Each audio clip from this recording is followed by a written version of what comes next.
반갑습니다. 오대영 라이브 오대영입니다. 액트지오 대표가 최대 140억 배럴, 20%의 성공 가능성을 얘기했습니다. 정부의 설명 그대로입니다. 이 회견 내용 중에 사실관계가 좀 다른 것도 있어서 팩트체크를 준비했습니다. 여당 일각에서 주장하는 호화 기내식 의혹에 대해 친문 인사들이 자료로 반박했습니다. 잠시 뒤에 자세히 따져보겠습니다. 먼저 이수진 앵커가 한 줄 뉴스 전해드립니다. 액트지오의 비토르 아브레우 대표가 대왕고래 프로젝트의 유망성은 상당히 높다고 설명했습니다. 기존의 데이터 분석을 거쳐 7개의 유망 구조를 도출했으며 시추를 해야 잠재성을 확인할 수 있다고 말했습니다. 김정숙 여사의 인도 방문 의혹 제기와 관련해 친문 인사들이 반박에 나섰습니다. 왜곡된 주장을 반복하면서 사실인 것처럼 해서 끝없이 또다시 그 의혹을 제기하는 일을 반복할 것이다. 그럴 거라고 생각합니다. 근데 지금까지 주장했던 모든 것이 사실에 근거한 게 거의 없어요. 최근에 불거진 초호화 기내식 관련해서도 해명 자료를 제시했습니다. 대북 송금과 뇌물수수 의혹을 받고 있는 이화영 전 경기도 평화부지사가 1심에서 징역 9년 6개월을 선고받았습니다. 재판부는 장기간 뇌물을 아무런 문제의식 없이 지원받았다며 죄질이 불량하다고 판시했습니다.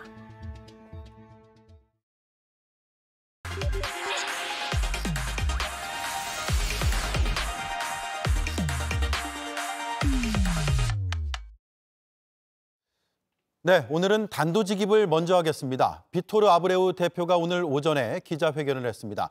정부가 발표한 내용과 크게 다르지는 않습니다. 그 근거로 몇 가지를 얘기를 했는데 전문가와 하나하나 따져보려고 합니다. 최경식 서울대 지구환경과학부 교수 나와주셨습니다. 안녕하세요. 안녕하세요. 네, 오늘 기자회견을 쭉 보셨을 텐데 정부가 낙관할 만했구나라고 느끼셨나요? 일단 오늘 그 발표된 내용을 보게 되면 실제로 이 동해 대륙붕 탐사 과정에 대해서 이력들을 자세히 설명을 하고 또 그 배경에 대해서 아주 세세하게 그 과정들 또 이 시추를 하게 되는 그 결론에 이르기까지의 과정들을 충분히 설명했다. 그렇게 제 개인적으로 생각을 하고 있습니다. 예. 근데 내용이 너무 어려워가지고 저는 한 3번 정도 읽어봤습니다. 미국 액트지오는 이번에 처음 들으셨다고 제가 전해 들었는데 아브레우 대표는 학회 활동하면서 몇 번 보셨다면서요? 네, 액트지오라는 회사는 뭐 아주 소규모 회사인 걸로 이제 알려져 있는데 저는 이제 처음 알게 됐고요. 그러나 이 아브레우 박사는 워낙 그 학계나 또 업계 쪽에서 많이 알려져 있는 저명한 분이십니다. 특히 이제 심해 탐사 분야에 있어서는 상당한 전문성을 가지고 있는 분이고 또 굉장히 교육 측면에서도 활발한 왕성한 활동을 하고 계신 분이기 때문에 또 학회에서 여러 번 뵀었고 또 그런 분이라고 평가하시면 되겠습니다. 자, 이 액트지오에 대한 궁금증이 기자회견에서도 이어졌습니다. 그래서 이런 질문도 나왔고 이런 답변도 나왔습니다. 먼저 볼까요? 회사의 주소지가 미스터 아브레우 고문의 개인 주택이 맞는지에 대한 질의입니다. The answer is yes. The only thing that we need to do our job is computers, software, and a camera.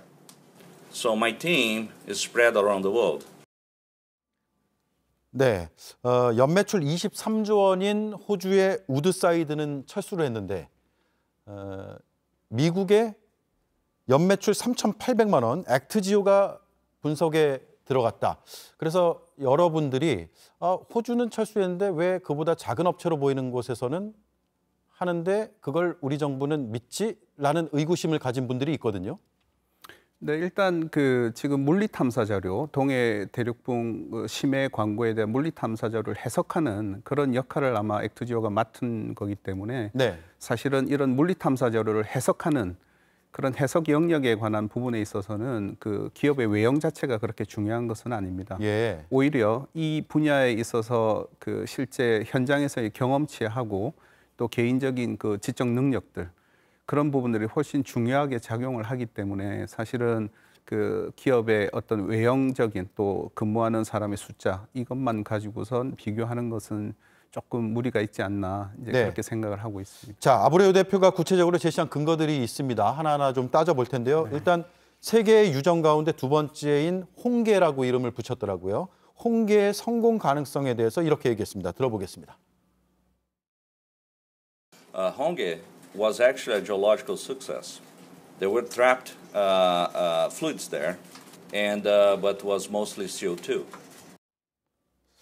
네, 그런데 이 홍계가 호주의 우드사이드가 이미 철수한 그 유정 아닙니까? 네, 아마 그 우드사이드도 이 홍계에 대해서 이제 평가를 하고 아마 예. 나간 그런 지역이라고 알고 있는데요. 이 아브레 박사가 언급한 내용들은 실제로 이 홍계에 대한 그런 석유 지질학적인 유망성 이런 것들에 대해서 아마 새로운 해석들을 네. 내렸고 그러한 근거에 의해서 이제 시추 결정을 시추를 하게 된다면 시추 그 논리적인 근거들을 아마 제시한 그런 부분이 아닌가 그렇게 그러면 생각합니다. 같은 자료를 놓고 해석이 정반대로 나왔다고 볼 수 있습니까? 아까도 말씀을 드렸지만 지금 그 물리 탐사 자료를 해석하는 것은 사실은 보는 관점에 따라서 그 다음에 그 자료의 어떤 해상도에 따라서 오늘 발표에 따르면 그 우드사이드가 철수한 이후에 석유공사에서 이제 새로운 그 3D 그러니까 3차원 탄성파 자료를 해석했다라는 그런 언급이 있었는데요. 네. 그렇다면 전혀 새로운 성질의 보다 더 정밀한 자료를 가지고 해석을 했기 때문에 새로운 그 결과가 도출되었을 가능성이 있다고 보는 것이 네. 타당할 것 같습니다. 자, 그리고 홍계에서 4가지 중에 3가지의 재해 요인이 확인이 됐다라고 설명을 하더라고요. 그러니까 이 재해 요인이 말이 어려워서 아마도 맥락상 보면 석유가 존재하기 위해서 반드시 있어야 되는 요소들 정도로 봐야 됩니까? 네, 그 원어를 보니까 아마 메이저 포 엘리먼트라는 그런 말을 쓴 것 같은데요. 예. 석유라는 것이 이제 우리가 개발을 하려면 일단 석유 탄화수소가 근원이 있어야 되고요. 그 근원이 위로 이동을 해서 모일 수 있는 그런 공간이 있어야 되고 또 그 공간을 치밀하게 밀폐시키는 그런 덮개가 있어야 되는데 그 또한 그 집 구조가 좀 크고 예쁘게 나와야 이제 저희가 상업적인 성공을 장담할 수 있는 그런 개발을 하게 되는데 아마 그 요인들을 네. 그 제의 요인 아마 좀 번역이 잘못된 것 같은데 예. 그래서 그런 식으로 표현을 하신 걸로 네. 이해를 하고 있습니다. 근데 그 4가지 중에 지금 3가지 정도는 충족이 돼 있다. 그런데 한 가지는 발견되지 않았다라는 건데. 네, 발견되지 않았다라는 의미가 정확하게 어떻게 해석이 됐는지는 모르겠지만 예. 일단 저류층이라고 하는 것은 기본적으로 석유가 모일 수 있는 석유나 가스가 모일 수 있는 공간이기 때문에 그 부분은 반드시 있어야 되는 거고요. 아마 그 부분에 대한 어떤 리스크를 언급하는 과정에서 저런 설명이 나온 것이 아닌가 그렇게 생각을 합니다. 네. 그리고 매장 추정치도 정부가 발표한 내용하고 크게 다르진 않는데 일단 먼저 들어보겠습니다. So the 7 prospects that mature to drilling status have what we call AVO anomalies that could be related to hydrocarbon saturation in these prospects. And so then we could move to the last phase of the project, that it was to do the risking and volumetrics of each one of these prospects. And the main result of that work was that those 7 prospects could hold from 3.5 to 14 billion barrels of oil equivalent. 네. 자, 저 장면을 보면서 정말 궁금했던 게 아까부터 제가 이제 반복적인 질문을 드릴 수밖에 없는데 비전문가적인 시각에서 보면 기존의 자료를 바탕으로 했고 또 추가적인 자체적인 분석을 거기 넣었다고는 하지만 매장량이나 전망에서 왜 이렇게 차이가 날까 쉽게 이해가 안 되거든요. 지금 그 땅 속에 자료가 굉장히 부족한 상태에서 지금 탐사 초기 과정에서는 사실은 제한된 자료를 가지고선 어떤 경제성을 평가하기 위한 그런 노력들을 하거든요. 그런데 워낙 불확실성이 많다 보니까 그런 불확실성을 다 고려해서 매장량을 추정하다 보면 상당히 그 매장량의 폭, 그 범위가 상당히 높을 수밖에 없습니다. 그래서 그런 리스크들을 다 감안하고 나오는 숫자라는 점을 좀 이해할 필요가 있고요. 그래서 동일한 지역에 대해서 과거에 우드사이드가 평가했던 것과 지금이 다른 이유는 물론 추가된 그런 자료도 있겠지만 또 해석의 아까 영역이라고 말씀드렸다시피 네. 보는 관점에 따라서 이전의 가설들이 다시 수정되는 과정에서 또 새롭게 또 확인되는 것들도 있을 것이고 그러다 보면 이제 매장량 추정치가 사실은 상이하게 나올 수도 있다 그렇게 보면 좋겠습니다. 네. 자, 오늘 장시간의 회견에서 결국 중요했던 건 이 한마디 같은데요. 이것도 역시 들어보겠습니다. And the only way to test that now is for drilling. They showed all the elements. There's still risk, but it's unsolvable risk at this point. So the only way to unrisk it is by drilling. 자, 이제 결국 시추를 해봐야 된다. 그러니까 파봐야 된다 이 얘기잖아요.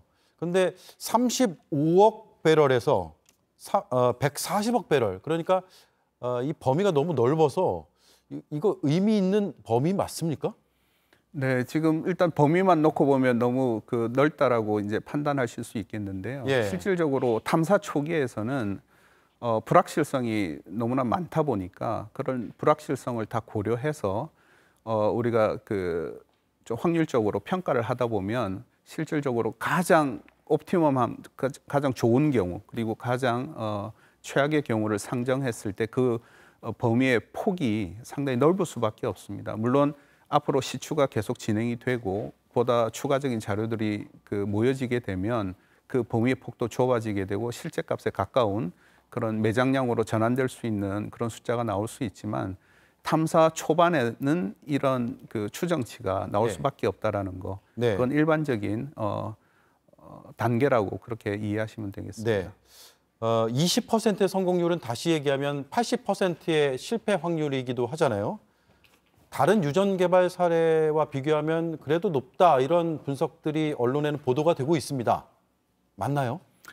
땅 속의 그 지질을 이해한다는 것이 그렇게 간단한 일이 아닙니다. 왜냐하면 우리가 얻을 수 있는 자료들이 아무리 돈을 많이 투입한다 하더라도 제한되기 때문에 실질적으로 그러한 한계들을 고려한다 그러면 탐사 성공률이 사실은 20%라는 숫자, 물론 다른 심해 탐사 광고에 비해서는 상당히 높은 숫자긴 하지만 어떻게 보면 80%가 실패할 가능성이 있다라고 지금 보는 거기 때문에 그런 그 지하 지질의 어떤 특성 그것들을 우리가 이해한다 그러면 이러한 숫자 범위가 나올 수밖에 없다라는 것을 저희가 알 수 있고요. 네. 다른 탐사 광고에 비해서 사실은 이것보다 훨씬 낮은 뭐 10%, 5%, 뭐 가장 최근에 이스라엘에서 큰 그 가스전 발견이라든지 가야나에서 나왔던 그런 심해 탐사 광고 같은 경우는 원래 추정치가 이것보다 훨씬 낮았던 것은 사실이고 정부에서 발표한 대로 지금 석유공사나 이 아브리오 박사의 어떤 그 평가를 통해서 나온 네. 20%가 뭐 교차 검증을 거쳤다고 이제 말씀들을 하시니까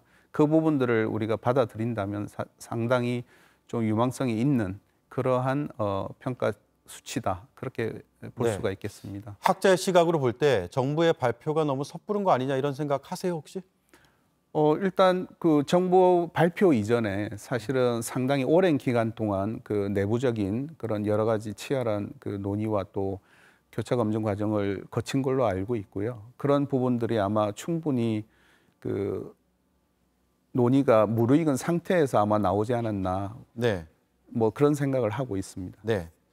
자, 마지막 질문은 이거 드릴게요. 최 교수 보시기에 석유 많이 나올 것 같습니까? 그건 뭐 일단 정부가 이렇게 의혹을 가지고 이런 사실은 되게 그 이례적인 그런 상황이긴 하지만 이러한 의지를 갖고 있다는 측면에서 사실은 모든 우리가 가지고 있는 역량들 총동원한다 그러면 사실은 뭐 우리가 산유국이 될 수 있는 그런 가능성도 그렇게 멀지 않다 그런 생각은 하고 있습니다. 네. 알겠습니다. 궁금한 질문을 드렸는데 궁금증이 완전히 해소되지는 않은 것 같습니다. 알겠습니다. 방송에서 뭐 다 말씀하실 수는 없으니까요. 알겠습니다. 여기까지 듣죠. 감사합니다. 네. 네, 최경식 서울대 지구환경과학부 교수였습니다.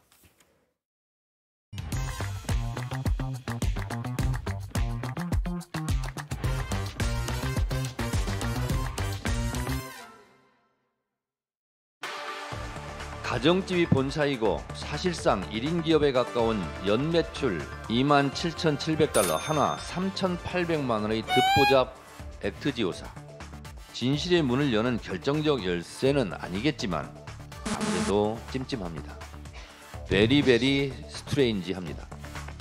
근거가 불확실한데 유전이 발견되었다고 떠듭니다.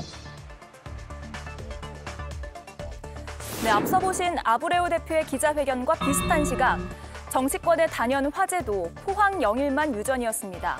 정청래 의원은 동해의 석유 매장 가능성이 높았다면 우드사이드라는 대기업이 왜 포기를 했겠냐 그러면서 공세를 펼쳤고요. 조국 대표는 대통령이 민생은 살피지 않고 불확실한 유전을 가지고 떠든다고 각을 세웠습니다. 그러자 여권의 반응도 매서웠는데요. 민주당은 유독 죄를 뿌리기에 바쁜 것 같습니다. 대한민국이 산유국이 되는 것이 그리 싫으십니까? 성공 가능성 20%, 실패 가능성 80%. 결국엔 같은 말인데 양측의 공방만 오가고 있습니다. 네, 첫 번째 이슈 바로 들어가 보겠습니다. 네 분의 해설위원이 나와 있습니다. 이동학 전 더불어민주당 최고위원, 이승환 국민의힘 중랑을 당협위원장, 배수진 조국혁신당 대변인, 김성열 개혁신당 수석 대변인 나와 주셨습니다. 반갑습니다. 안녕하십니까. 네, 일단 오늘 아브레우 교수랄까요? 대표라고 불러야겠죠. 아브레우 대표의 기자회견이 논란을 잠재웠습니까? 아니면 키웠습니까? 저는 잠재우지 못했다고 생각합니다. 이미 시장에서 그것이 드러나고 있습니다. 주식시장이 이미 10%에서 거의 8%까지 많이 하락하기도 했고요. 급락하기도 했고, 그리고 여러 가지 질문들이 좀 있었지 않습니까? 그런데 전 세계에 해가 지지 않는 회사다 이런 얘기들을 했지만 실제로 그 사람들이 어떤 내실 있는 일들을 하는지에 대해서는 또 전무하게 됐어요. 그러니까 이 회사가 과연 우리나라의 미래 어떤 석유 자원을 캐는 데 있어서 중요한 판단을 해줄 만한 회사가 맞느냐 이런 것에 대한 의문이 오히려 더 증폭되지 않았나 싶고, 이게 보니까 5천억 때로는 1조도 훨씬 더 넘어갈 수 있는 돈이기도 한데 네. 이것을 갑자기 대통령이 드리블을 너무 세게 하는 바람에 기대감이 너무 부풀어진 상황이라고 봐요. 그래서 그것에 대한 역설은 이 시장에서 나타나고 있는 것이고, 국민들도 도대체 왜 이 단계에서 대통령까지 나서가지고 이렇게 드리블을 하냐라고 하는 의문은 계속 증폭될 수밖에 없다 이렇게 생각합니다. 네. 자, 아브레우 대표가 기자회견까지 하게 된 건 나흘 전에 윤 대통령의 이 발표가 시작이었는데요. 다시 한번 들어보겠습니다. 이는 90년대 후반에 발견된 동해 가스전의 300배가 넘는 규모이고, 우리나라 전체가 천연가스는 최대 29년, 석유는 최대 4년을 넘게 쓸 수 있는 양이라고 판단됩니다. 네, 이승환 의원님. 네. 대통령의 저 국정브리핑 뒤에 궁금증이 많았잖아요. 네. 오늘 좀 해소가 됐을까요? 논란이 많았다, 이 논란이 해소됐을 거냐라고 하는데, 논란을 만들고 있는 것은 정치권의 야권밖에 없습니다. 국민들은 차분하게 기다리고 있고 이 시추의 성공을 바라고 있는 거죠. 그리고 이 내용을 가지고 국면 전환용이 아니냐라고 얘기하는데요.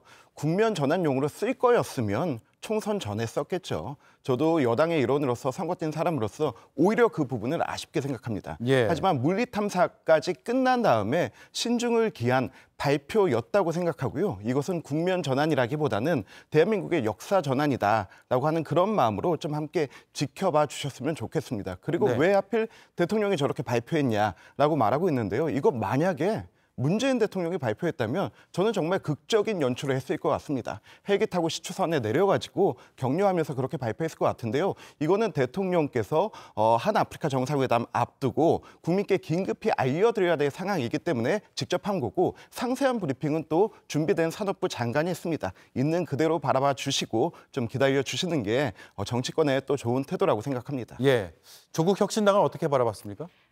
저는 다른 의미로 논란이 한편으로 좀 잠재워졌다라고 생각이 듭니다. 논란이 잠재워졌다고요? 예, 왜 그러냐면 저희가 제대로 된 검토도 없고, 그다음에 절차도 제대로 지켜지지 않은 무리한 발표지 않았나라는 그런 생각을 했는데, 오늘 기자회견을 보니까 진짜 그랬다라는 생각이 들어서 오히려 그런 부분에서는 논란이 잠재워진 것 같습니다. 네. 그리고 오늘 기사에 그 법인세 쇼크로 인해서 국세 수입이 최소 10조 원 이상 결손이 날 거다라는 그런 기사가 났거든요. 그러면 이 시추 비용 5천억 원 누구 지갑에서 나가는 겁니까?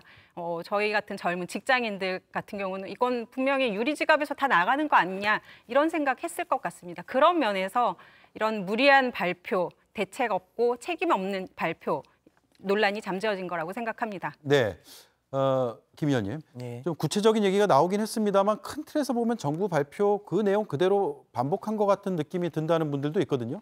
거의 컨트롤 C, 컨트롤 V라고 저희는 보고 있고요. 예. 예. 그 오늘 얘기한 거를 가만히 보면은 파봐야 안다 뭐 이런 내용인데요. 파봐야 안다 이거 뭐 동쪽에서 해 뜬다는 소리 아니겠습니까? 저도 파보면 알 것 같습니다. 예. 근데 이제 실패 확률 80%나 되는 것을 굳이 대통령이 직접 이야기를 했어야 했느냐. 저는 좀 생각이 다른 게 이거는 분명 국정을 전환하고자 하는 카드로 꺼낸 것인데 국정 전환용 카드로서는 사실 굉장히 올드합니다. 굉장히 진부하고요. 굉장히 뻔뻔합니다. 제대로 국정 전환이 되겠느냐, 국면 전환이 되겠느냐라는 부분이 잘 먹히지 않을 것이다.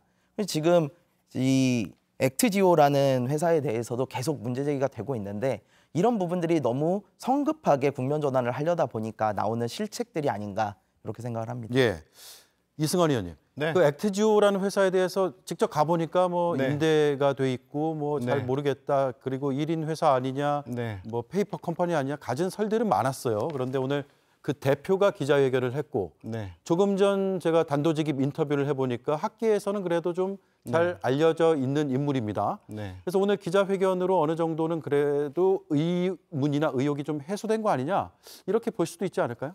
일단 아브라에오 대표 같은 경우는 미국 퇴적학회 회장을 지냈고 그리고 엑스모빌의 본부장을 지낼 정도로 학계의 전문성과 그리고 현장의 경험을 모두 가지고 있는 사람이라고 할 수 있겠죠. 그런데 여기에 이제 계속해서 나오는 게 뭐 물리 탐사가 뭐냐, 지리 탐사가 뭐냐, 예. 시추를 박으면 어디까지 박아야 되는 거냐는 전문적 용어들이 많이 나오는데요. 그걸 과연 엑슨모빌 여기 이 작은 회사가 할 수 있겠느냐라고 하는 문제인데 저는 이거는 이 분야를 모르는 사람들이 그냥 이런저런 얘기로 할 수 있는 게 아니라고 봅니다. 왜냐하면 시추하고 지질 탐사하고 하는 거는 대규모 인력이 들어가거나 하는 부분이 아니고 아주 전문적인 몇 사람에 의해서 되는 거라고 들었거든요. 그래서 제가 이거 하면서 마침 금요일이고 주말을 앞두고 있으니까 예전에 90년대 굉장히 유행했던 인기 있었던 영화가 있습니다. 아마겟돈이라고. 예. 브루스 윌리스 주연의 영화인데 시추 전문가들이 나오는 영화입니다. 그렇죠. 그 영화만 본다 하더라도 정말 몇몇 소수의 전문가들이 자신의 전문성과 자신의 장비를 가지고 지구를 구하는 재밌는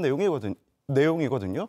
저는 이번 주말 빌어서 한번 좀 보시기를 권면하고 싶고 그리고 이 회사의 전문성과 저 대표의 어떤 저런 경륜을 무시하는 게 과연 우리나라 국익에 어떤 도움이 되나 한번 야권에서 되돌아봤으면 좋겠습니다. 네, 야권의 목소리도 들어야겠네요.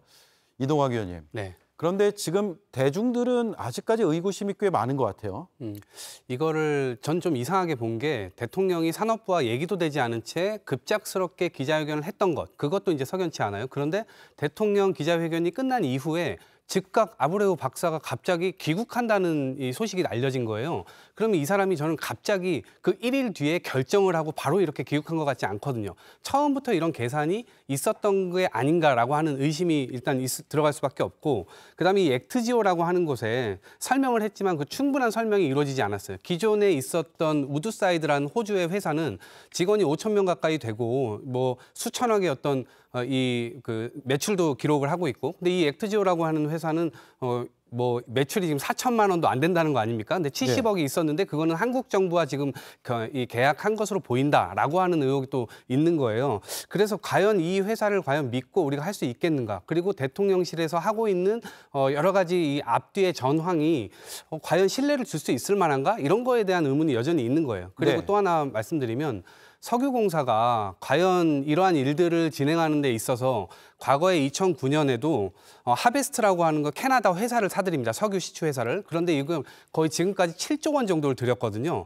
근데 이 과정에서 지금 500억 정도 회수했어요. 그러니까 이 과정 속에서 석유공사가 주도해서 벌이는 여러 가지 일들이 지금 자본 잠식 상태에 있는 공기업의 상황을 그대로 보여주고 있는 것 아닌가. 앞으로도 만약에 이런 실수가 또 재발된다면 앞으로는 앞으로 이 국민들께 쓰여질 돈들이 굉장히 많은데 이것이 여기에서 그냥 허비되는 거 아닌가?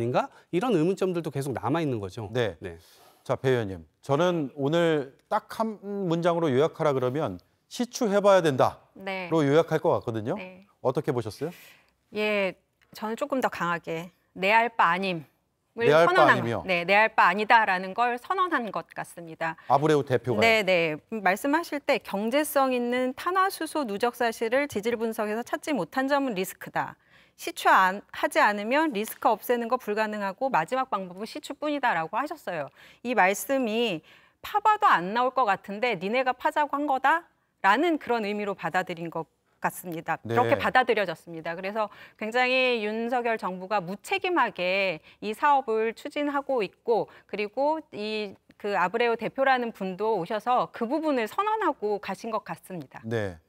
그러다 나오면 어떡하죠, 석유? 그러면 굉장히 축하할 일이고 이제 환영할 만한 일이죠. 그렇지만 지금까지 전개되어 있던 이런 과정들을 보면 전혀 그런 신뢰감을 주기 어렵고 오늘 주식시장은 또 석유공사 같은 경우는 굉장히 크게 폭락을 한 걸로 알고 있는데 이미 많은 분들이 예전에 이명박 정부 때 자원외교라든지 그리고 이 대표가 와서 이야기한 어떤 불확실성, 경제성에 대한 의문 이런 것들이 다 반영된 그런 모습이 아닐까 하고 생각합니다. 네. 김 의원님, 오늘 이 기자회견 뒤에 공식 논평을 제가 못 봤는데 이 자리에서 논평을 좀 내주시죠.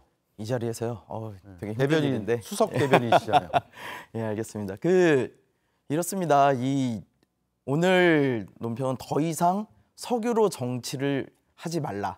이 얘기를 좀 하고 싶어요. 저희가 지금 이 상황에서 지금 나라 경제도 어지럽고 최혜병 특검이니 박일병 진상조사니 김건희 여사 소환이니 다뤄야 될 문제가 너무 많은데 석유를 갑자기 정치판에 끌고 들어왔단 말이죠. 근데 이거를 끌고 들어와서 보니까 사실은 이것이 명확한 이야기도 아니에요. 오늘 시장에서 주가가 폭락한 이유는 딱 하나입니다. 와가지고 막상 얘기를 해보니 그 대표라는 사람이 석유가 있습니다가 아니에요. 석유가 있을 만한 지층을 발견했다. 그리고 그래서 나올 확률은 20%다. 나와서 경제성이 있는지도 또 검토해봐야 된다. 불확실성을 곱해야 된단 말이죠. 근데 이런 내용을 대통령이라는 사람이 가장 책임이 많은 사람이 갑자기 정치판에 쑥 가지고 들어왔어요. 그래가지고 지금 프레임 전환을 시도하는 것으로 보이는데 더 이상 이런 얘기 좀 하지 말라. 저는 그거죠. 네. 자, 민주당에서는 영일만 시추 비용이 지금 이제 하나당 1,000억에서 5,000억이라고 그동안에는 좀 알려져 있고 대통령도 그런 얘기를 했죠. 그런데 5,000억 원이 아니라 1조 2천억 원이 될 거라는 비판적인 전망을 내놨거든요.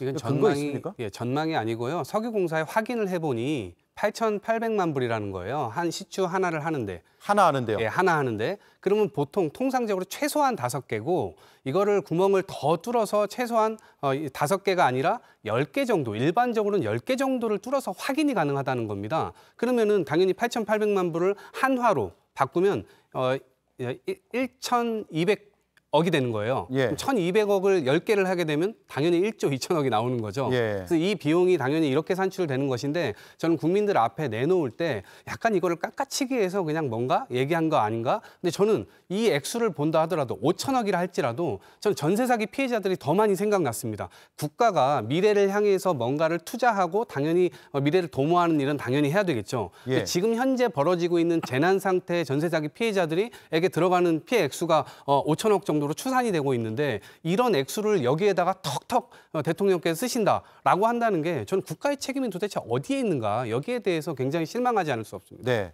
이 의원님. 그래서 국민의힘에서는 대한민국 산유국 되는 게 그렇게 싫은가라는 야당을 향한 입장 발표가 있었거든요.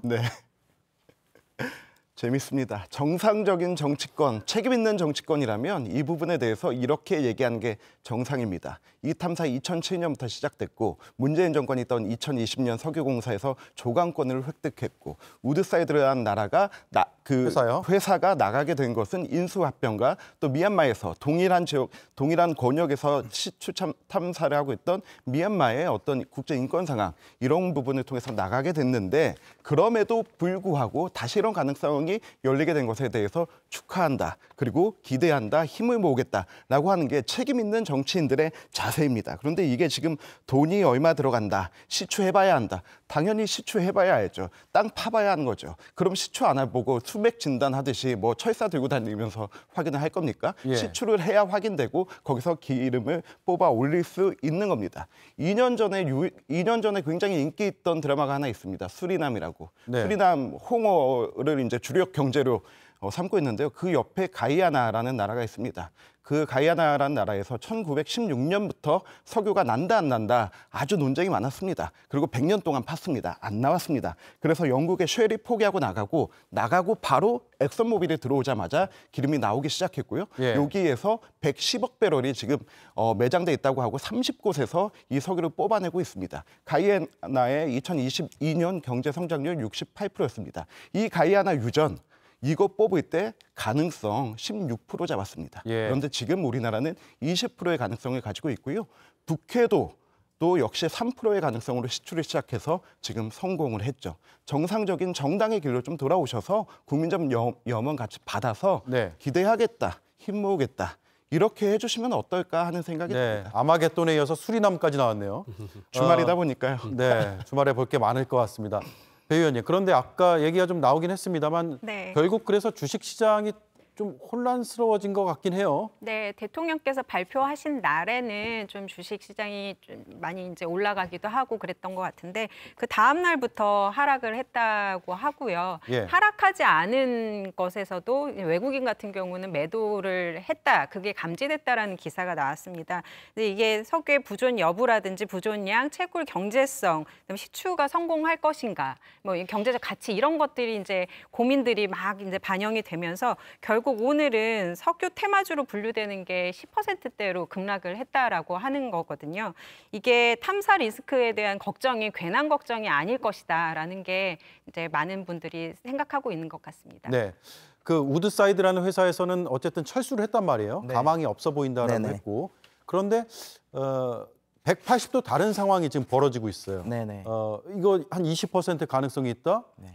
많게는 140억 배럴까지 나올 수 있다라고 하는데 이걸 그냥 전문가들이 말하는 관점 혹은 해석 기법의 차이 이렇게 볼 수 있을까요? 이건 사실은 그런 부분은 좀 있습니다. 우리가 물컵에 물 남았을 때 누구는 반이나 남았다, 누구는 반밖에 안 남았다, 뭐 이렇게 볼 수도 있는 부분은 있습니다. 다만 그거를 주장을 할 때 그 주장하는 사람이 얼마나 전문가인가, 얼마나 예. 권위가 있는 사람인가에 따라서 좀 봐야 되는데요. 우드사이드와 지금 이 아브레우 대표, 액트지오. 예, 액트지오. 요 두 회사는 제가 이름도 잘 모르겠습니다만 요 두 회사는 사실 비교하기 좀 어렵습니다. 우드사이드 같은 경우는 매출이 아까 잠깐 뭐 수천억 하셨지만 사실 23조예요. 23조짜리 네. 직원이 4,500명짜리 대기업입니다. 엄청 대기업이고 물론 이 액트지오의 고문이자 대표인 이분도 뭐 엑슨모빌이라는 굉장히 큰 회사에 있었어요. 거기도 대기업입니다. 근데 지금 현재 액트지오는 어쨌든 1인 기업에 가까운 스타트업이라는 거죠. 그러면은 우리가 삼성이 얘기하는 것과 스타트업이 얘기하는 것 중에 과연 어디가 더 신빙성이 있겠는가. 네. 그리고 저기 우드사이드가 합병 때문에 지금 빠져나갔다는데 그건 말이 안 되는 이야기예요. 세상에 어떤 기업이 합병을 하면서 내가 돈이 되는 지역에 대해서 이거에 대해서 해석을 변경해서 네. 오히려 그 자리가 돈이 된다면 합병해서 유리한 조건으로 써먹죠. 지분이 50%가 있었잖아요. 그럼요. 유리한 조건으로 써먹지 그걸 왜 철회를 합니까? 합병 때문에 철회했다는 건 말이 안 되는 이야기고요. 둘 중에 누구를 좀 더 믿어야 되냐 한다면 저는 아무래도 객관적으로 우드사이드 쪽이 좀 더 맞는 말을 하는 것 같지 않나. 네. 그렇게 봅니다. 일단 파봐야 합니다. 파기 전까지 아무도 모릅니다. 그리고 판 다음에 우리가 했던 말들이 맞는지 틀린지 하나하나 결론이 날 것 같습니다. 근데 파기 전까지 계속 이 얘기를 팔 것 같습니다. 네, 첫 번째 이슈 이렇게 정리하겠습니다. 황제 기내식이 아니냐라는 근거 없는 마타도성 정치 공세를 포부었습니다. 문체부와 대한항공에 관련 세부 내용을 공개할 것을 줄기차게 요청을 했습니다. 네, 그래서 지금 보시는 게 윤건영 의원이 제시한 인도 방문 관련 기내식 세부 내역입니다. 우리나라에서 인도를 갈 때 식사를 2번 했는데요. 비용은 30만 원, 25만 원입니다. 올 때도 식사를 2번 했고요. 각각의 비용은 25만 원입니다. 총 4번의 식사에 105만 원 수준인 건데요. 배현진 의원이 공유한 기사의 제목처럼 기내식으로만 6천여만 원을 먹어 없앴다. 이런 상황은 아니었던 거죠. 윤건영 의원은 기내식 비용 책정은 다른 정부와 크게 다르지 않다. 이렇게 설명하기도 했는데요.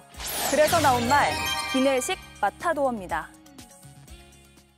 네, 지난 2018년 김정숙 여사의 인도 방문에 대해서 여당 일각에서 여러 의혹들을 제기를 했죠. 이에 대해서 마타도어라는 반박하는 기자회견이 오늘 있었습니다. 기내식의 상세 비용까지 이렇게 다 공개를 했는데 자, 총 6,292만 원만 그동안 알려졌단 말이에요.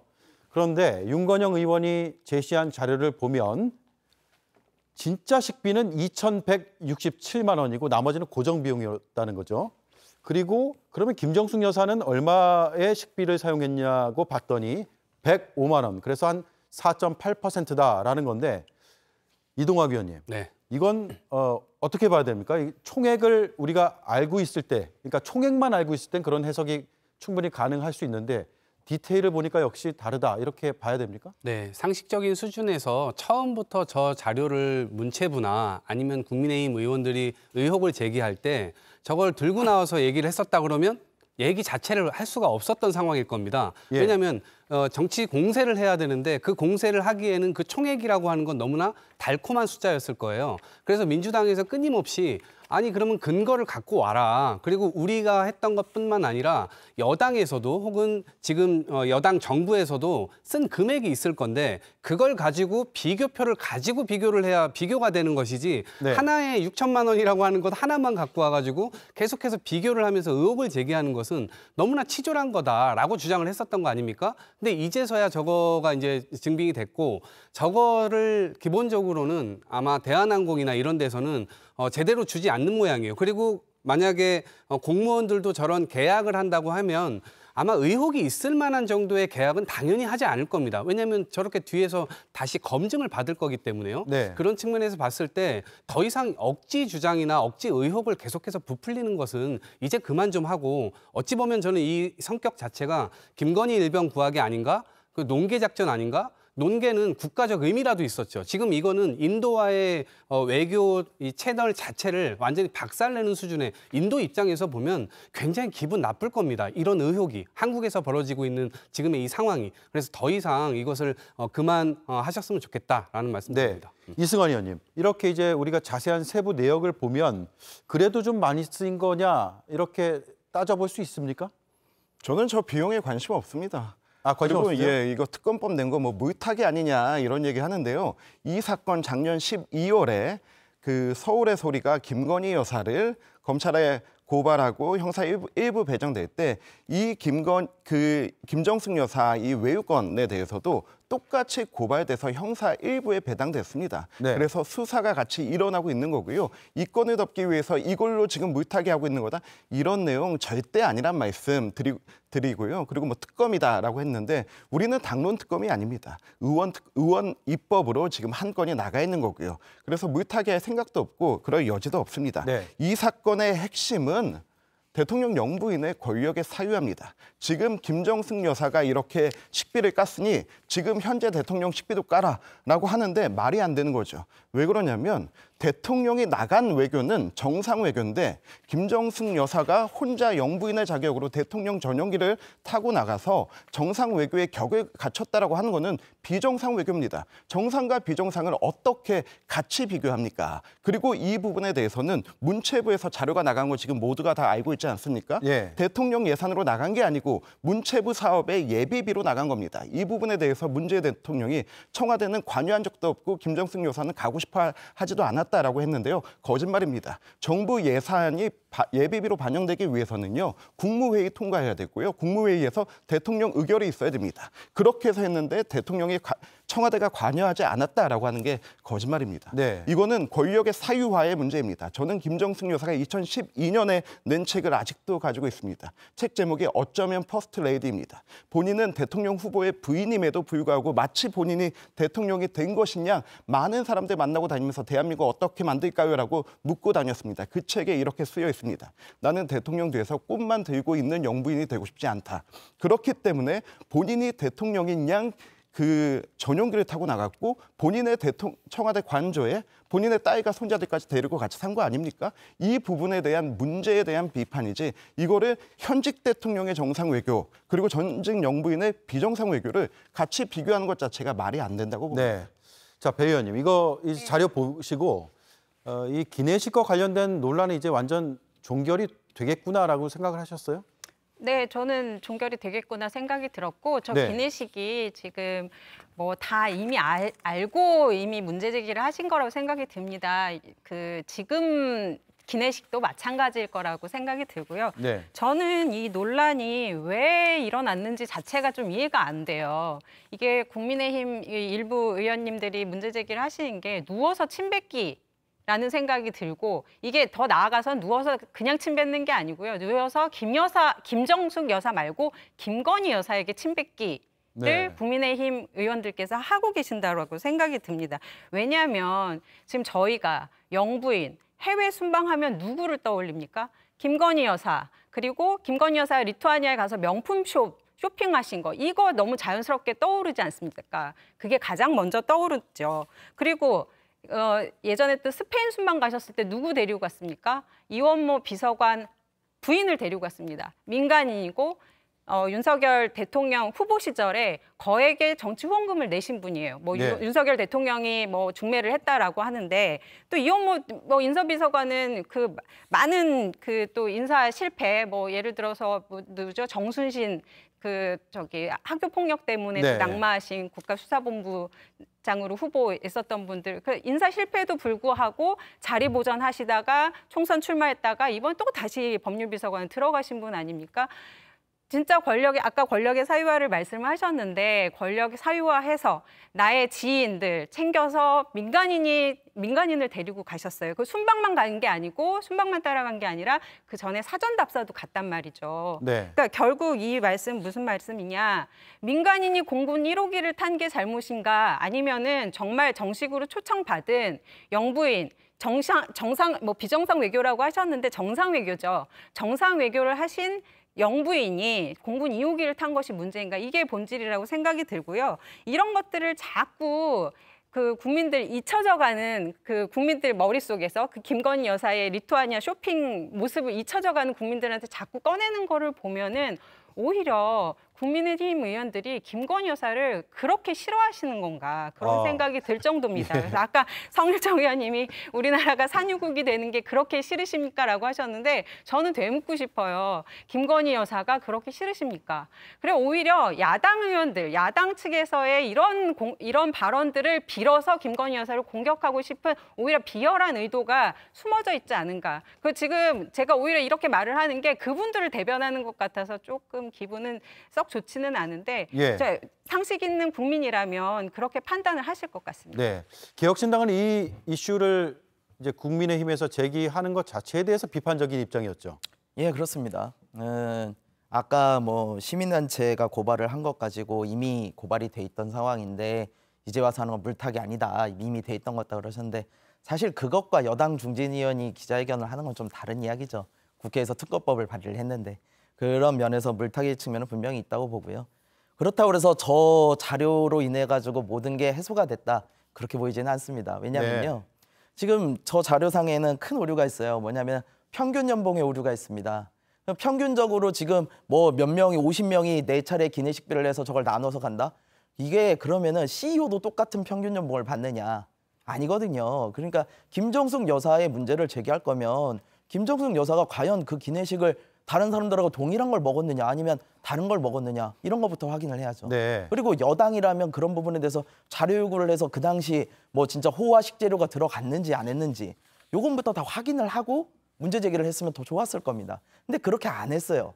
그렇게 안 하고 한 이유는 제가 아까 말씀드렸지만 이거 정쟁용, 맞불용, 전당대행용 특검법이기 때문이에요. 그래서 그런 부분에 있어서 의도가 매우 좋지 않다. 이런 생각을 좀 합니다. 이 부분 살짝 좀 첨언하고 가겠습니다. 이 부분 누가 이렇게 불거지게 만들었냐? 문재인 대통령이 만들었죠. 변방에서 중심으로 그 책에서 그 회고록에서 내 아내의 외교는 영부인 역사상 최초의 단독 외교였다 했는데 김대중 대통령 때 이휘호 여사 그 맨 처음 영부인 단독 외교 갔을 때 어떻게 하셨습니까? 그 수행 수석 대표로 민항기 타고 갔습니다. 그런데 이거는 영부인이 대통령도 없이 대통령 전용기를 탄 거고요. 그리고 이제 맨 처음에 대통령 전용기에 누구 태웠냐 이런 얘기 하셨는데요. 이번에 36명 탈 때 청와대 직원 20 몇 명 있었고 그중에 김정숙 여사와 절친한 디자이너의 프랑스 국적의 딸 같이 태워가지 않았습니까? 같이 태워가서 뭘 했습니까? 그 부분을 해야죠. 네, 아무튼요. 그런데 거기에서 의상 담당까지 같이 가야 돼요? 아니 의상 담당까지 같이 가야 돼요? 민간인이 가야 되는 거냐고요. 프랑스인이잖아요. 같이 가야 돼요? 이 부분에 대해서 국민들 궁금해하시는 부분이죠. 네. 이거를 마치 우리 당이 뭐 무의타기 하는 것처럼 한다라고 했는데요. 이거 국감에서 왜 안 다루냐 했는데요. 국감에서 다뤄진 문제입니다. 네. 문체부 국감에서 다뤄진 문제고요. 그리고 이게 시민단체 고발한 게 아니고요. 이종배 서울시 의원이 고발한 겁니다. 그래서 지금 수사 과정상 나오는 건데요. 이 부분에 대해서 좀 야권에서 생각하실 때 좀 국민적 상식에서 생각해 주시기를 바랍니다. 알겠습니다. 네. 저도 첨언을 해야 될 것 같은데 이게 하시죠. 문재인 대통령의 자서전에서 먼저 나온 게 아니고요. 극우 유튜버들에서 먼저 주장하던 겁니다. 이거를 여권이 받아서 그걸 얘기하고 그 시점에 책이 나왔던 것이지 이거를 순서를 바꿔가지고 야권에서 먼저 띄운 거다 이렇게 얘기하는 것은 앞뒤가 많지 않고 오히려 극우 유튜버를 좀 끊으시라 이렇게 말씀드리고 싶습니다. 알겠습니다. 극우 유튜버는 문재인 대통령이 보셨나요? 아니잖아요. 극우 유튜버가 아무리 말하고 우리 당의 김민전 의원이 얘기했다 하더라도 이게 이 정도까지 갈 어떤 큰 스피커가 되지 않습니다. 그 제일 큰 스피커의 작용은 문재인 대통령이 한 거죠. 네. 좀 전에 국정감사 얘기하셨는데 국정감사장 같은 모습이 조금 전에 연출이 됐습니다. 네. 김정숙 여사의 타지마할 방문을 막판에 끼워 넣은 거 아니냐 이런 여당의 주장도 있었는데 그 일정에 대해서도 반박이 나왔습니다. 당시 수행원이었던 고민정 민주당 의원의 말 들어보시죠. 외교 일정이라는 것은 굉장히 가변성이 많습니다. 일정을 짰다가도 취소가 되기도 하고 없던 일정이 갑자기 생기기도 합니다. 타지마할 같은 경우도 인도 측에서는 한 인도 정상회담 때는 말할 것도 없고 모든 나라의 정상들 또 혹은 고위급 대표단이 오기만 하면 늘 왔으면 하는 곳이 단연 첫 번째가 바로 이 타지마할입니다. 네. 자, 이 외교 일정 중에 현지에서도 일정이 좀 바뀌거나 이런 경우가 잦습니까? 어떤가요? 이 의원님? 말이 안 되죠. 사실 모든 일정이 짜여져 있는 거고요. 타지마할 같은 경우는 저기가 뭐 일산 호수공원입니까? 그냥 한번 가보는 곳이게 아닙니다. 전 세계적인 관광지고요. 세계 7대 불가사의입니다. 타지마할 일평균 방문 횟수가 2만 명이고요. 주말 평균 5만 명에서 7만 명이고요. 그리고 명절 기간에는 최대 15만 명까지 들어간 기록에 있다고 합니다. 네. 김정숙 여사가 갔을 때 디왈리 기간이었고요. 가장 많은 관광객이 있을 때입니다. 그때 저렇게 저 의자를 다이애나 체어라고 하는데요. 저곳에 가보면은 모든 전 세계 사람들이 저곳에서 사진 한번 찍기 위해 기다리고 있고 뒤에 사람들이 바글바글합니다. 저 모든 곳을 다 차단하고 아무도 들어가지 못하게 하고 한 것을 한번 귀국하다가 들렸다라고 말하는 것 자체가 말이 안 되는 겁니다. 네. 저것은 사전에 준비가 됐던 것이고 철저한 준비 아래 갔던 겁니다. 그런데 갈 수 있죠. 가서 양국 우호를 위해서 함께 사진 찍고 할 수 있죠. 왜? 처음에 보고서에 있었는데 없다고 하고 마지막 그 결과 보고서에 넣지 않았냐라고 하는 부분, 그 부분에 대해서 묻는 것이죠. 그런데 고민정 의원이 얘기하면서 인도 측의 간곡한 요청으로 일정이 없었는데 갔다 있었습니다. 네. 그리고 저 4개월 전에 문재인 대통령과 김정숙 여사가 인도 방문했을 때 그때는 정말 정상 외교로 방문했죠. 그때 김정숙 여사가 이렇게 말했습니다. 다음에는 타지마할 꼭 가고 싶다고. 그것이 반영된 것이 아닌가라고 하는 거는 김정숙 여사의 말을 빌어서 확인할 수 있는 부분이죠. 네. 혹시 반박할 내용 있으세요? 아니요.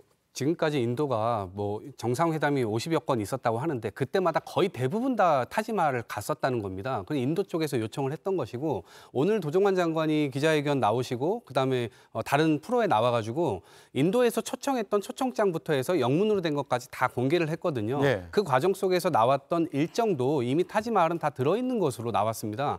그 현지에 가서 급작스럽게 저걸 바꾼 것이 아니고요. 기존의 일정이 다 짜여져 있었던 대로 갔던 겁니다. 그래서 그 지점들을 정확하게 얘기를 하고 있는 것인데 이거를 자꾸 얘기를 하다 보니까 전반적으로는 야당을 계속해서 공격하는 모양새 그러다 보니까 다시 김건희 여사가 소환되고 이러면서 나오게 되는 것이거든요. 근데 급작스럽게 바꿀 수 없다라고 얘기를 했는데 외교에서는 그렇게 될 수도 있다고 전 생각을 합니다. 왜냐하면 지난번에 윤석열 대통령 유럽 가셨다가 갑자기 우크라이나 가시지 않았나요? 그거 사전에 공개도 안 됐던 거고 자기네들도 계획했던 거 아니라고 그랬습니다. 그런데 이제 와가지고 그런 일은 있어서는 안 된다? 이렇게 얘기하는 것은 언어 도단이죠. 그래서 국민들께서 일관성을 갖고 보시려면 적어도 외교 관계에 있어서는 상대 국가라고 하는 것이 있는 것이기 때문에 저 때도 모디 총리가 강국하게 와달라. 대통령이 이미 여름에 갔었기 때문에 11월 달에 또 간다라고 하는 것은 무리다라는 판단이 있었고 그런데 인도 측의 이런 요청을 매몰차게 거절할 수가 없어서 어떻게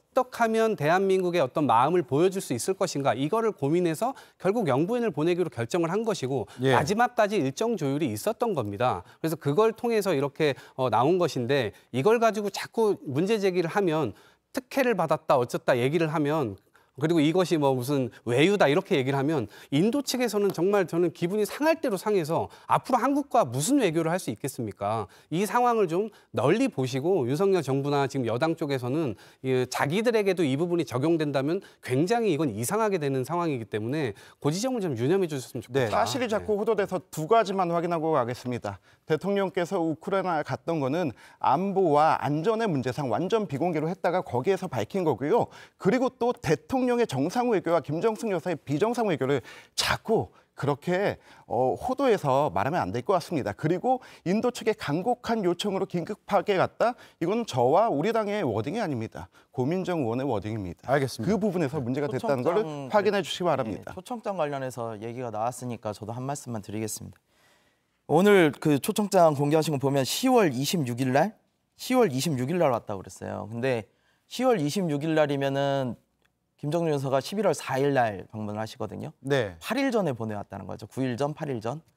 이 고등학교 동문회 초청장도 이렇게 보내지는 않습니다. 어떻게 한 나라의 영부인을 초청을 하면서 8일 전, 9일 전에 보내요. 이거는 사실상 끼어들기 한 것은 맞다고 저는 보고 있고요. 다만 그 끼어들기를 한 것이 국익에 도움이 됐느냐 안 됐느냐는 또 별개의 이야기죠. 가서 정말로 외교를 잘해서 영부인만이 할 수 있는 외교를 정말 해서 갔느냐. 그거는 판단해야 될 부분인데 네. 다만 이게 정상적인 루트로 영부인이 간 거는 분명히 아니다. 그거는 좀 확인해야 될 것 같습니다. 네. 좀 급박하게 이뤄진 면이 있다. 이 얘기네요. 자, 그런데 의상도 지금 여당에서는 문제 제기를 하고 있습니다. 영상을 한번 보여주시죠. 네, 김정숙 여사 인도 방문과 관련해서 이거거든요. 그러니까 김 여사가 인도 대통령 부인에게 받은 살이라고 하는데 인도의 전통 의상입니다. 이걸 블라우스로 만들어서 입은 걸 두고 여당에서 문제를 제기하는 거거든요. 대통령 기록물을 훼손했다, 무단 반출했다 이런 주장이거든요. 이것도 외교 관계에서요. 아마 저거를 디자인하기 전에 인도 측에다가도 이게 혹시라도 그 옷을 혹시라도 리사이클링을 하게 되면 이게 혹시 인도의 자존심을 상하게 한다거나 외교적 문제가 될 수 있냐 확인하고 저걸 했을 겁니다. 그리고 저걸 하고 인도 측을 만날 때 저렇게 입은 것인데 입장을 바꿔놓고 생각해서 누군가가 방한을 할 때 한복을 입고 온다면 우리 마음이 더 열리게 되어 있죠.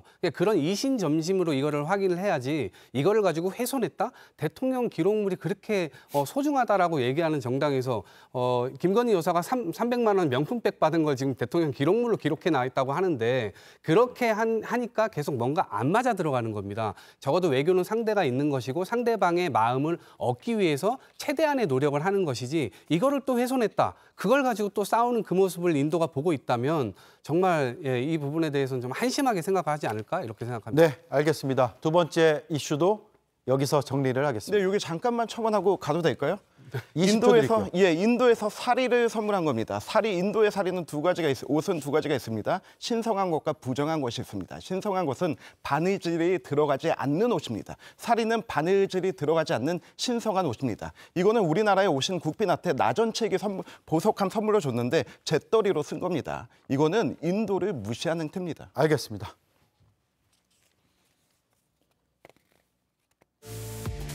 어제 현충일 추념식에서 함께 걷던 이재명 대표와 조국 대표. 조국 대표가 주로 말을 하고 이재명 대표는 주로 듣는 모양새입니다. 백브리핑도 이렇게 나란히 했는데요. 그 어느 때보다 화기애애해 보였습니다. 그리고 뒤늦게 두 대표가 곧바로 헤어지지 않고 2시간의 오찬 회동을 했다. 이런 사실이 전해졌죠. 황운하 혁신당의 원내대표는 브로맨스라고 할 정도로 긴밀히 소통하고 있다고 표현을 했는데요. 두 대표, 더 나아가서 두 당의 이런 기류, 어떻게 해석을 해야 할까요? 네, 세 번째 주제입니다. 어제 브로맨스라는 표현이 등장을 했습니다. 민주당 이재명 대표와 조국혁신당의 조국 대표죠. 두 사람의 회동이 급박하게 정해진 겁니까? 어제는 이재명 대표께서 제안을 하셔가지고 같이 식사를 하셨던 걸로 알고 있고요. 예. 그 전에도 두 분 긴밀하게 소통하시는 걸로 알고 있습니다. 네. 어제 어떤 얘기가 많이 나왔다고 합니까? 어제는 원내대표들까지 해서 4분만 이제 그 식사를 하셨던 걸로 알고 있는데, 저희가 전해 듣기로는 그냥 정치 현안에 대해서 여러 가지 말씀들을 다 망라적으로 하셨다 이렇게 알고 있습니다. 네. 이재명 대표가 먼저 만나자고 했다고 하니 뭔가 이유가 있었겠죠. 민주당 내에서는 어떤 이야기들이 나오겠습니까? 글쎄요, 이유는 여러 가지가 있을 수 있겠죠. 그런데 이미 둘 간의 여러 가지 이야기들을 계속해서 하고 있고 측근들도 계속 얘기를 나누고 있는데 저는 아마 최근의 고민은 이런 걸 것 같아요. 지지자들이 요청하고 있는 것이 있고 정치인으로서 지지자들이 요청하는 걸 100% 다 받아 안을 수 있냐? 아니면 이걸 좀 가감해서 뭔가 사회 전체에 도움이 되는 방향으로 가야 되는데 그거를 어떻게 조율해야 되냐. 그리고 이 과정에서 혹시라도 지지자들이 조국 대표를 비판하거나 혹은 조국 지지자들 쪽에서는 이재명 대표를 비판하거나 이게 어찌 보면 또 균열의 시작점이 될 수 있거든요.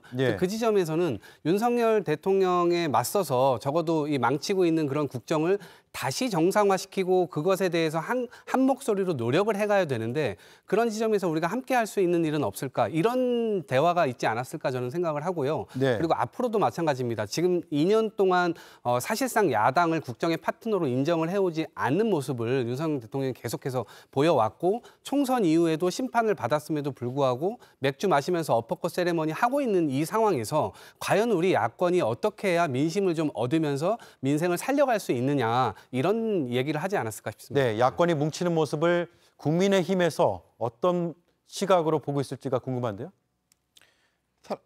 급작스러운 만남이라고 하지 않았습니까? 사람이 초조하고 불안할 때는 저렇게 자기 마음 가장 이해해 줄 수 있는 사람 만나는데 이재명 대표가 이화영 지사 1심 판결 하루 앞두고 2심 전심의 마음으로 만나지 않았을까 생각하고요. 두 분이 만나가지고 정책적 얘기도 하고 당내 현안도 얘기하고 한다고 하는데요. 저는 정말로 두 분이 우리 조국 혁신당에서 내놓은 개헌 과제로 내놓은 몇 가지 있지 않습니까? 그 토지 공개념제 그리고 사회연대 임금제 이런 부분에 대해서 조국 대표가 좀 이재명 대표한테 물어봤으면 좋겠어요. 이거 어떻게 생각하냐? 우리 같이 할 거냐? 그 큰 공약에 대한 목표가 같아야지 뭔가 정책적 세부 방향들이 나오는 거 아니겠습니까? 과연 민주당이 이 조국 대표가 주장하는 다른 여러 가지들 중에서도 두 가지 어떻게 생각하는지 저는 두 분의 만남에 그게 제일 궁금합니다. 네, 배 의원님. 개혁신당하고도 이렇게 만날 계획이 있으세요? 계획이라고 말씀하시면 저는 그건 아니지만 그래도 자연스럽게 또 만나서 또 저희가 또 공조할 수 있는 것들이 있지 않습니까? 특히 순직해병 특검법 같은 경우는 개혁신당도 굉장히 관심 가지고 적극적으로 추진해야 된다라고 생각을 하시는 부분이 있고요. 그다음에 어저께 이제 기사에서 어떤 기자님이 취재를 하신 것 같은데 한동훈 특검법에 대해서도 말씀을 하신 거 아니냐라는 그런 기사를 제가 좀 보고 왔습니다. 한동훈 특검법도 사실 이제 좀 유명한 내용 중에 하나가 뭐 딸 문제가 있긴 하지만 그것보다 더 큰 문제가 사실 손준성, 김웅의 뭐 고발 사주. 네네. 예, 그거는 이제 윤석열 대통령과 한동훈 전 비대위원장이 같이 이제 엮여져 있는 문제고, 그다음에 또 윤석열 총장의 징계 취소 소송 관련된 것, 그것도 포기한 것도 문제가 됐고, 또 있는 게 바로 그 이재명 대표 체포동의안 설명하면서 피의 사실 공표했던 것들. 네네. 그건 어제 저희가 있거든요. 인터뷰에서 충분히 들었어요. 네네. 그래서 그런 것들을 포함해서 내용들을 충분히 많이 말씀을 하셨고, 이 부분에 대해서는 개혁신당도 또 저희하고 또 같이 궤를 같이 할 수 있는 부분이 있을 거라고 생각합니다. 네, 알겠습니다. 오늘 시간이 빠듯해서 여기서 마치겠습니다. 네 분 감사합니다. 네.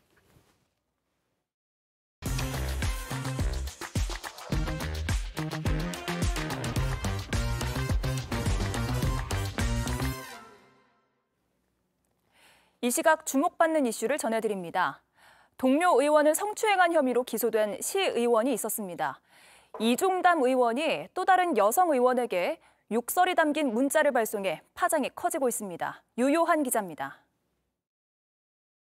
여성에 대한 욕설 표현과 함께 조례를 발로 비벼달란 내용의 문자 메시지입니다. 해당 문자 메시지는 지난 4일 충남 천안시의회의 한 여성 의원에게 발송됐는데, 문자 메시지를 보낸 사람은 다름 아닌 이종담 충남 천안시의회 부의장이었습니다. 해당 문자 메시지가 발송된 시간은 11시 23분쯤 여성 의원 3명이 상임위에서 조례 심사를 받고 있던 시간입니다. 문자를 받은 의원이 이 부의장에게 누구를 지칭하는 거냐고 물었지만 이 부의장은 문자 발송이 잘못됐다, 오해 없으면 좋겠다며 대답을 회피했습니다. 결국 충남 천안시의회 여성 의원들은 오늘 기자회견을 열고 이 부의장의 사퇴를 촉구했습니다. 이 자리에서 여성 의원들은 이 부의장이 시의회 징계를 받은 것에 대해 앙심을 품고 문자 메시지를 보냈을 거라고 추측된다고 주장했습니다. 앞서 이 부의장은 동료 의원을 성추행한 혐의로 검찰에 기소 의견으로 송치됐고, 시의회는 다수 의원의 동참으로 이 부의장에게 30일 출석 정지 징계를 확정한 바 있습니다. 이 부의장은 지인과 사적인 대화를 나누다 잘못 전송된 거라며 해당 여성 의원에게 사과했고 폄훼할 의도는 전혀 없었다고 해명했습니다.